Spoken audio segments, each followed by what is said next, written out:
Tuhan kata, pergi tengok. Fayarifunahum bisuwarihim. Kata Nabi SAW, ahli-ahli syurga ni pergi, sampai-sampai duduk tinjau tengok. Maka mereka kenal. Mereka kenal kawan mereka yang sama-sama duduk semayang, yang sama-sama duduk buat baik di atas dunia dulu. Kenal, nampak. Faminhum man akhadathu an-nar ila ansafis saqain. Nabi kata ada di kalangan hak duduk dalam neraka tu, api duduk sambak sampai paras betih dah. Duduk neraka. Api duduk makan sampai saqain. Ni, sampai dua betih. Api duduk makan. Wa minhum man akhadathu ila ka'bai. Ada yang api sambak baru sampai buku lali.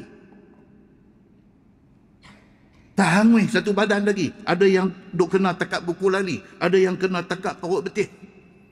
Fayukhrijunahum. Cepat-cepat mereka ni, pergi ambil kawan-kawan ni, buat keluar daripada neraka. Bawa pergi ke syurga.